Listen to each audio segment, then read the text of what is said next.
আসসালামু আলাইকুম প্রবাসী ভাই বোনেরা, আশা করি আপনারা সবাই ভালো আছেন। আপনারা জানতে চান কুয়েতের ওয়ার্ক ভিসা প্রসেসিং করতে কি কি ডকুমেন্টের প্রয়োজন পড়বে। প্রথমত আপনাকে কুয়েত থেকে যে ভিসাটা বের করবেন, ওই ভিসা আপনার কোম্পানি বা আপনার কফিল যদি আপনাকে যে কোনো একটা ভিসা দেয় আপনার ফ্যামিলির যে কারো কুয়েতে নেওয়ার জন্য, ঠিক আছে, ওই ভিসাটা কুয়েত মিনিস্ট্রি থেকে আপনি অ্যাটাস্টেশন করবেন উইথ তার ছবি। ঠিক আছে, অ্যাটাস্টেশনের উপরে তার ছবিটা কিন্তু থাকবে। ঠিক আছে, একটা পেপারস দিবে, অ্যাটাস্টেশনে একটা সিল থাকবে এবং উপরের ছবিটা থাকবে। এই কুয়েতের অ্যাটাস্টেশন হয়ে গেল ভিসাটা, তখন যেই কাজগুলো আছে সব বাংলাদেশে। তখন বাংলাদেশে কাজগুলোর ভিতরে এক হলো পুলিশ ক্লিয়ারেন্স তৈরি করা, ঠিক আছে। দ্বিতীয় কাজ হলো মেডিকেলে ফিট আসা। মেডিকেলের ভিতরে আপনাকে সবচেয়ে গুরুত্ব দিয়ে মেডিকেলটা করতে হবে। আপনি জানেন মেডিকেল যে সৌদির মেডিকেল হয় এরকম কিন্তু কুয়েতের মেডিকেলগুলো না। সৌদির মেডিকেলে সাধারণত ঠান্ডা কাশি থাকলেও কিন্তু এগুলা ছাড় দিয়ে দেয়, কিন্তু কুয়েতের এইগুলা ঠান্ডা কাশি বা ছোট কোনো জিনিস থাকলেও এগুলা আনফিট দিয়ে দেয়। সেক্ষেত্রে আপনাকে জিসিসির যে অ্যাপ্রুভ মেডিকেল গুলো আছে, গামকা মেডিকেল, ওখান থেকে আপনাকে প্রথমে একটা টেস্ট মেডিকেল করতে পারেন। টেস্ট মেডিকেল করার পরে আপনি ফাইনাল মেডিকেলে যেতে পারেন। ঠিক আছে, যেভাবে হোক আপনি মেডিকেলটাও কমপ্লিট করে ফেললেন। তারপরে এই ডকুমেন্টগুলো যখন আপনার রেডি হয়ে যাবে, এই ডকুমেন্টগুলো নিয়ে আপনি যে কোনো এজেন্সিকে পাসপোর্টের সাথে এই ডকুমেন্টগুলো, তিনটা ডকুমেন্ট একসাথে আপনি যে কোনো এজেন্সিকে জমা দিবেন। এখন তারপরে আপনার ভিসা প্রসেসিংটা শুরু হবে। আপনারা জানেন ভিসা প্রসেসিং এ দুইটা পদ্ধতি আছে, একটা নর্মাল একটা ভিআইপি। ঠিক আছে, এগুলো টাকার উপরে একটা নির্ভর করে এবং সময়ের উপরে। আপনারা চেষ্টা করবেন ভিআইপি তে দেওয়ার জন্য। ঠিক আছে, যখন নর্মাল ভিআইপি যে কোনো একটা সিলেক্ট করে আপনি আপনার ভিসা প্রসেসিংটা চালাবেন। ঠিক আছে, দেখা যাচ্ছে আপনার, অনেকে বলে যে অল্প সময়ের ভিতর কুয়েতের ভিসা প্রসেসিং হয়ে যায়।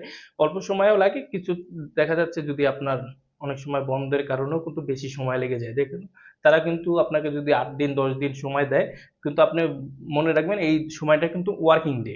ওয়ার্কিং ডে এর ভিতরে বন্ধের দিন আছে, শুক্র শনি, এইগুলো কিন্তু বাদ যাবে। ঠিক আছে, তো দেখা যাচ্ছে আপনার ভিসাটা হতে হতে সময় লাগবে সাধারণত আপনার 8 থেকে 10 দিন। ঠিক আছে, তো আপনার যখন এই তিনটা ডকুমেন্ট দিয়ে আপনি ফাইল প্রসেসিং করতে দিবেন, এর মাঝে যখন ভিসাটা হতে এম্বাসিতে জমা হবে, আর এর মাঝে আপনি কিন্তু 3 দিনের একটা ট্রেনিং আছে, সরকারি ট্রেনিং, ওই ট্রেনিংটা আপনি করে ফিঙ্গারটা দিয়ে দিবেন। ঠিক আছে, তাহলে একসাথে দেখা যাচ্ছে ভিসাটা হচ্ছে, আপনার ওই ট্রেনিং এর কাগজটাও কিন্তু হলে আপনি হোয়াটসঅ্যাপে এজেন্সিকে পাঠিয়ে দিতে পারেন। ঠিক আছে, তো আপনার এই যখন ভিসাটা হয়ে যাবে 8-10 দিনের ভিতরে, তারপরে যে কাজটা থাকে সেটা হলো ম্যান পাওয়ার।